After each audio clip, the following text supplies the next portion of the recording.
Good evening students. आज हम BSc part 3 के लिए इनऑर्गेनिक केमिस्ट्री के अंदर 4th चैप्टर के बारे में बात कर रहे हैं। Electronic spectra of transition metal complexes. मतलब क्या है इसका? संक्रमण धातु संकुल, संक्रमण धातुओं के संकुल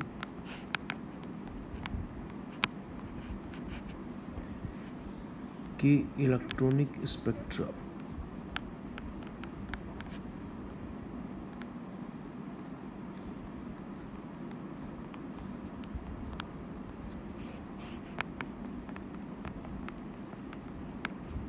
स्पेक्ट्रा, इलेक्ट्रॉनिक स्पेक्ट्रा। देखिए इलेक्ट्रॉनिक स्पेक्ट्रा का मतलब क्या है, ये हमें समझना होगा कि what is electronic spectra. Electronic spectra क्या होता है? देखिए इलेक्ट्रॉनिक स्पेक्ट्रा का मतलब क्या समझिए। मैं आपको इसके बारे में डिटेल स्टडी कर रहा हूँ, मैं बताऊँगा, आराम से समझिए, कोई दिक्कत नहीं है।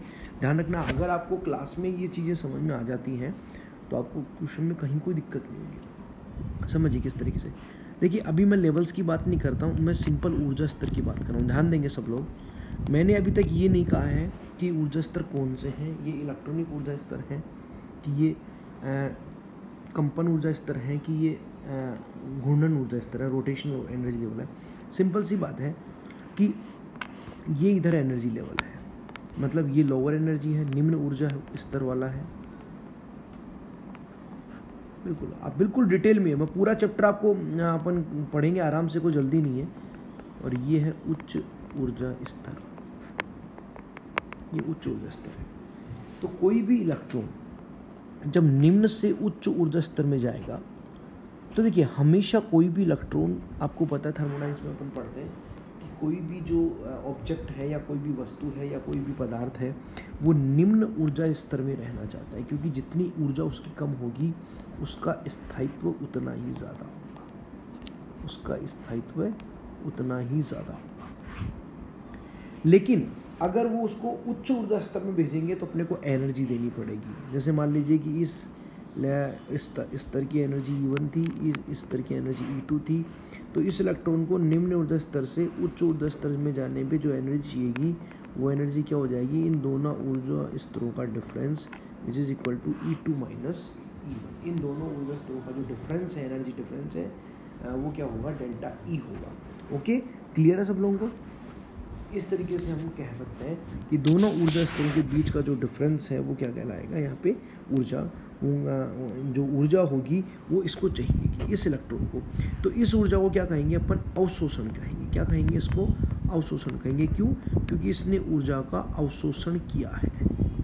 तो इससे जो भी बैंड प्राप्त होंगे वो हमें, जैसे भाई जो भी स्पेक्ट्रा हम लेंगे, spectra, what is spectra? Spectra का मतलब क्या होता है कि जैसे एक पेपर के ऊपर कोई भी स्पेक्ट्रा निकल करके आता है, किसी भी इंस्ट्रूमेंट से निकालते हैं अपन, IR स्पेक्ट्रा हो सकता है कि अगर वो निम्न ऊर्जा स्तर से उच्च ऊर्जा स्तर में जाने के लिए यदि अवरक्त किरणों का, अवरक्त ऊर्जा का अवशोषण करता है। ये जो ऊर्जा मैंने बताया ना आपको, देखो ये एक एग्जांपल दिया है। ये ऊर्जा स्तर दोनों के बीच में गैप कम भी हो सकता है, इनके बीच गैप ज़्यादा भी हो सकता है, और इतना ज़्यादा भी गैप हो सकता है।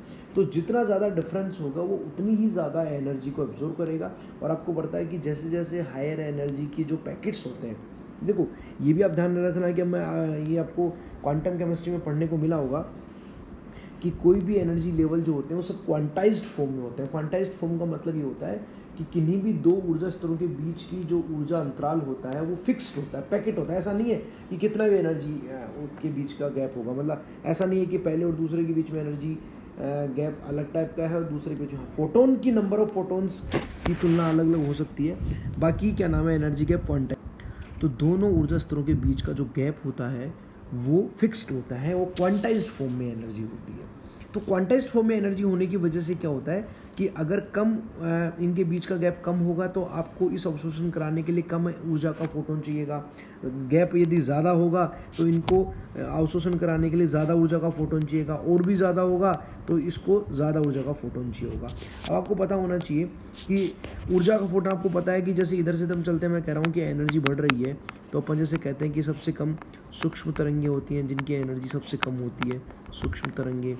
फिर आपकी अवरक्त तरंगें आ गई, अवरक्त तरंगें, फिर उसके बाद में दृश्य तरंगे, उसके बाद में आपका पराबैंगनी तरंगे,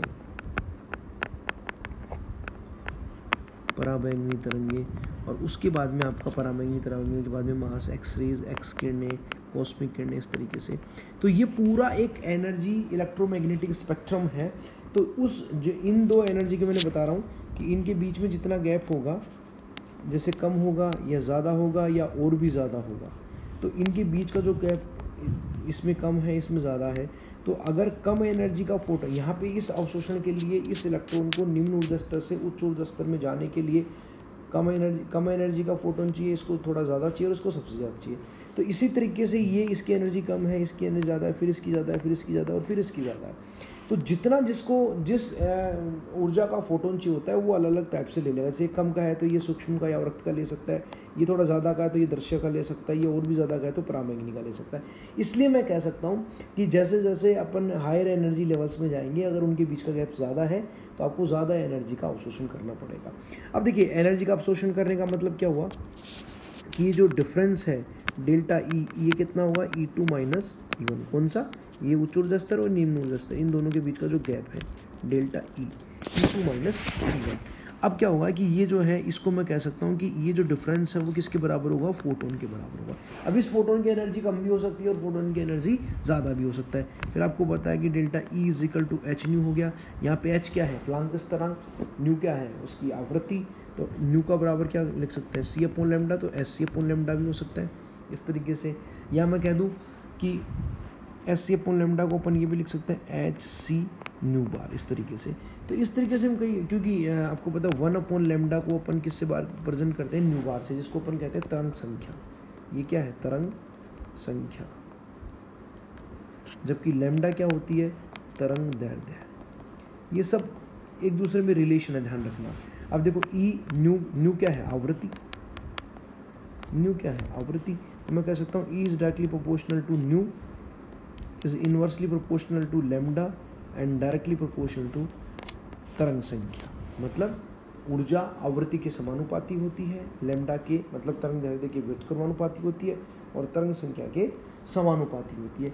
इस प्रकार से हम कह सकते हैं कि अगर आपको जिस प्रकार से भी दे रखा है उसको हम आगे सोल्व कर लेंगे। तो एक तरीके से मैंने आपको इसका एक परिचय बताया कि किस तरीके से इसके अंदर अवशोषण होता है और अवशोषण के अंदर किस प्रकार से फोटोन की ऊर्जा ग्रहण करके इलेक्ट्रॉन उच्च ऊर्जा स्तरों में जाकर के अवशोषण स्पेक्ट्रा को प्रदर्शित करते हैं। अब जो स्पेक्ट्रा आता है, स्पेक्ट्रा क्या होता है कि जैसे मान लीजिए ये एक स्पेक्ट्रा है, तो स्पेक्ट्रा में क्या होगा, मैं आपको पूरा एक बार डिटेल बता रहा हूँ। जैसे मान लीजिए स्पेक्ट्रा है, अब स्पेक्ट्रा में इधर आप देखेंगे तो ये तरंग संख्या या फिर आवृत्ति या फिर एनर्जी या फिर लैम्डा के रूप में, किसी के रूप में भी हो सकता है। मैंने आपको बताया ना अभी कि हम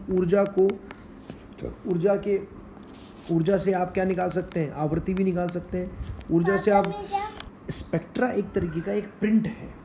स्पेक्ट्रा क्या है, एक प्रिंट है। कोई भी प्रिंट आउट निकलता है अपन कंप्यूटर से, तो वैसे मशीन से प्रिंट निकलता है।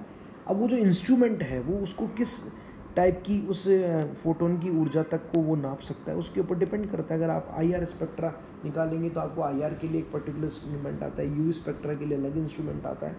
सब किरणों के लिए अलग अलग प्रकार की उसकी रेंज होती है। अब यहाँ पे देखो एनर्जी की फॉर्म भी हो सकती है, यहाँ पे आवृत्ति की फॉर्म भी हो सकती है, यहाँ पे लैम्डा की फॉर्म भी हो सकती है और यहाँ पे न्यू बार की फॉर्म भी हो सकती है, इस तरीके से। तो अपन को जो पता है एनर्जी, अगर हमें पता है तो हम उसके लिए आवृत्ति भी निकाल सकते हैं, आवृत्ति पता है तो हम उसकी तरंग दैर्ध्य भी निकाल सकते हैं, तरंग दैर्ध्य पता है तो हम उसका तरंग संख्या भी निकाल सकते हैं। फिर उसमें क्या होता है, इस तरीके से पीक्स आती हैं, इस तरीके से। ये जैसे मान लो ये इस तरीके का स्पेक्ट्रा है कोई भी, ये इस तरीके से, इस तरीके से। तो ये जो पीक्स होती हैं, ये पीक्स क्या होती है, एक पर्टिकुलर अवशोषण को दिखाती हैं कि कितना एनर्जी उस इलेक्ट्रॉन ने निम्न ऊर्जा स्तर से उच्च ऊर्जा स्तर में जाने के लिए लिया है। तो वो जो एनर्जी का पैकेट है उतने के ऊपर ये पीक आएगी।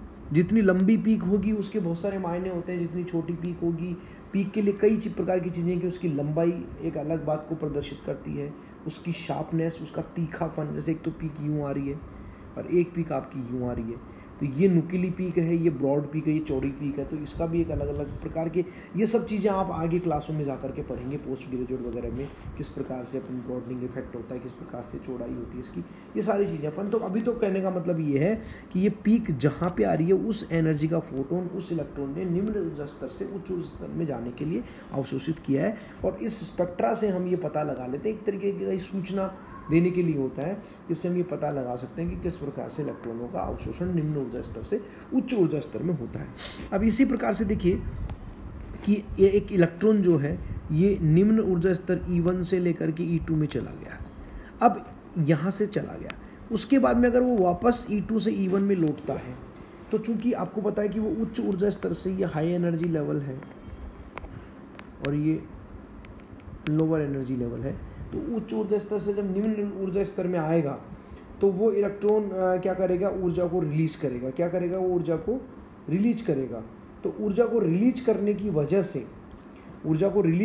वजह से वो क्या करेगा, यहाँ पे जो होगा उसको क्या कहेंगे अपन, उत्सर्जन। क्या करेगा, अब यहाँ पे ऊर्जा का अवशोषण हुआ था जबकि यहाँ पे ऊर्जा का उत्सर्जन होगा, तो ऊर्जा का उत्सर्जन होगा तो वो अब एनर्जी को एब्जॉर्ब नहीं करेगा, उसी अमाउंट में जिस अमाउंट में उसने एनर्जी एब्जॉर्ब करती है उसी अमाउंट में उस एनर्जी को ये एक्सक्रीट कर देगा, उत्सर्जन करेगा, तो उससे जो स्पेक्ट्रा प्राप्त होगा उसको हम उत्सर्जन स्पेक्ट्रा कह देंगे। देखिए अब ये अगर अपन बात करें कि किस प्रकार से होता है, तो ये देखो इतना आसान नहीं है, मतलब मैं आपको बताऊँ,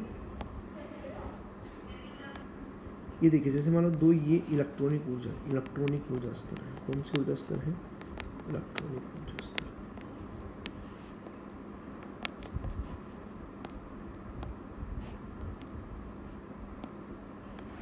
अभी देखिए ये अभी हमने एक सिंपल सा पढ़ा, लेकिन एक इलेक्ट्रॉनिक ऊर्जा स्तर के अंदर काफ़ी सारे कंपन ऊर्जा स्तर भी होते हैं। जैसे आप यहाँ पे देखिए, यहाँ पे 3 कंपन वाइब्रेशन लेवल्स हैं, इसके अंदर भी 3 वाइब्रेशन लेवल, और एक वाइब्रेशन लेवल्स में भी आप ये कह सकते हैं इस तरीके में, एक वाइब्रेशन लेवल के अंदर भी 3 क्या है, रोटेशनल एनर्जी लेवल। कौन से एनर्जी लेवल्स हैं, रोटेशनल एनर्जी लेवल, इस तरीके से। तो एक अगर यहाँ से इलेक्ट्रॉन यहाँ से यहाँ जा रहा है, उसके अंदर भी एक प्रॉब्लम है कि वो एक इलेक्ट्रॉनिक ऊर्जा स्तर के कौन से कंपन ऊर्जा स्तर के कौन से घूर्णन ऊर्जा स्तर से किसी उच्च ऊर्जा के इलेक्ट्रॉनिक ऊर्जा स्तर में जा रहा है। तो इस प्रकार से काफ़ी सारे एब्जॉर्प्शंस होते हैं, या मैं कह दूँ उत्सर्जन होते हैं। तो अगर अपन यहाँ से जो स्पेक्ट्रा अगर इसको देखेंगे तो वो बहुत छोटे छोटे पीक से मिलकर बना हुआ, क्योंकि एक्चुअली एक ऊर्जा स्तर से दूसरा सिंगल ऊर्जा स्तर में नहीं जा रहा, वो कितने सारे कंपन ऊर्जा स्तर से कितने सारे कंपन ऊर्जा स्तर में जा रहा है। इसी प्रकार एक कंपन ऊर्जा स्तर को और मतलब स्प्लिट करेंगे, देखेंगे तो वो कई सारे घूर्णन ऊर्जा स्तरों से मिलकर बना हुआ है, जिसको हम आगे MSc में जाकर के पढ़ेंगे इन चीज़ों को कि किस प्रकार से एक कंपन ऊर्जा स्तर में कितने सारे घूर्णन ऊर्जा स्तर होते हैं, या किस प्रकार से एक इलेक्ट्रॉनिक ऊर्जा स्तर में कितने सारे कंपन ऊर्जा स्तर होते हैं। तो कई प्रकार के अवशोषण एक साथ होते हैं, कई प्रकार के संक्रमण, इसको ट्रांजिशन बोलेंगे। ट्रांजिशन का मतलब एक स्तर से दूसरे स्तर में जाना ट्रांजिशन है। अब वो नीचे से ऊपर जाएगा तो उसको अवशोषण संक्रमण कहेंगे, ऊपर से नीचे आएगा तो उसको उत्सर्जन संक्रमण कहेंगे। तो इस प्रकार से छोटे छोटे कई सारी पीक्स आती हैं। तो जब इनको बहुत पास से अगर देखा जाता है तो उसमें कई छोटे छोटे पीक्स दिखते हैं, और दूर से इसको क्या कहेंगे अपन, एक तरीके से बैंड स्पेक्ट्रम। कौन सा स्पेक्ट्रम कहेंगे इसको, बैंड स्पेक्ट्रम। बैंड स्पेक्ट्रम भाई अगर एक सिंगल संक्रमण होता तो एक ही लाइन मुझे प्राप्त होती, लेकिन मैंने आपको बताया ना कि एक इलेक्ट्रॉनिक ऊर्जा स्तर में कई प्रकार के कंपन ऊर्जा स्तर होते हैं, और उसमें कई प्रकार के घूर्णन ऊर्जा स्तर होते हैं। तो एक्चुअली बहुत सारे संक्रमण एक साथ हो जाते हैं, क्योंकि 1 से 3 तो यही संक्रमण हो गए, और 3 से कितने सारे, 3 या 9 संक्रमण ये हो गए। तो बहुत सारे संक्रमण एक साथ होते हैं, तो सबकी अलग अलग पीक आएंगी। तो इनको कंप्लीट रूप से क्या कहा जाता है, एक तरीके से बैंड कहा जाता है। क्या कहा जाता है इसको, बैंड कहा जाता है। जब बहुत सारे स्पेक्ट्रा एक साथ, एक छोटी छोटी पीक्स जो होती हैं वो एक साथ दिखती हैं, उसको बैंड स्पेक्ट्रम कह देते हैं। कौन से कहते हैं, एक तो होता है सिंगल आए तो उसको बोलेंगे रेखीय स्पेक्ट्रम। इसको कौन सा स्पेक्ट्रम बोलेंगे, रेखीय। अब अगर निम्न से उच्च ऊर्जा स्तर में जा रहा है, देखिए अगर निम्न से उच्च ऊर्जा स्तर में जा रहा है और सिंगल संक्रमण हो रहा है तो उसको बोलेंगे अपन रेखीय अवशोषण स्पेक्ट्रा।